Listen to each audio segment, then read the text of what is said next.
Last night I watched Kallugara. You might not immediately recognize the original name of the movie Satluj. That's Kallugara, which translates into Holocaust in Punjabi.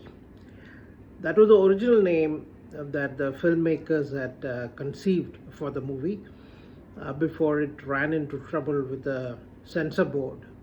And then they came up with a second name that was Punjab 95.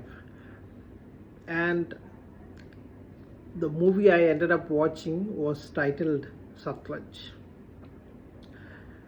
In the first place, it's very difficult for a person who is not from a particular culture, someone who has lived in a region that was ravaged by turbulent insurgency, traumatic experiences, and violence, to speak about or understand completely what had happened there and how things worked at that point of time. But the movie is for such people also, not just for those people for whom this is a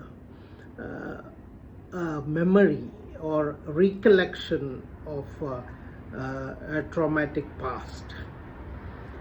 This movie, produced by Roni Screwvala and Abhishek Chaubey, and directed by Hani Trahan, is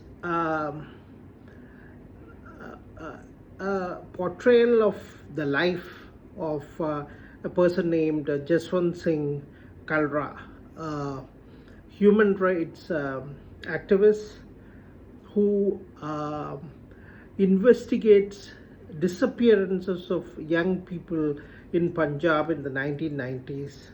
He fights, he crusades for the cause of exposing or bringing to justice those people who were behind those disappearances. And finally, he himself gets disappeared. He disappears one day when he was cleaning his car one morning. Allegedly, cops take him away, and then he was never to be seen again. One thing that often happens in democracy is that in a robust democracy, you always give freedom for people to highlight past injustices. There is a space for conversation about injustice.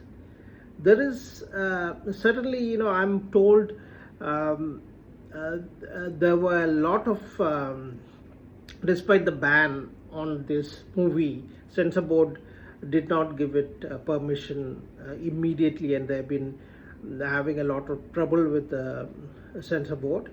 And then because the censor board, its power doesn't, its jurisdiction doesn't extend to that of the OTT platform, they managed to get it released on the OTT platform, but within 2 days, 48 hours, it was removed. But somehow I watched it, and many people like me watched it, because it's available for free viewing on YouTube. And I'm sure now it has been downloaded, and hundreds of thousands of people have already watched it. I'm told by friends in Punjab that it's being screened in gurudwaras for community viewing, where large audiences have congregated to watch the movie. And this is a point of time when in Punjab and also in parts of the world where the Sikh community is in majority, or the sizable populations of Sikhs, this movie has become extremely popular. And in Punjab, I'm told it's drawn large number of people, especially at a point of time when pro-Khalistani sentiments are high, and also because elections are due. This has become something more than a movie. It has acquired dimensions of far beyond its cinematic value.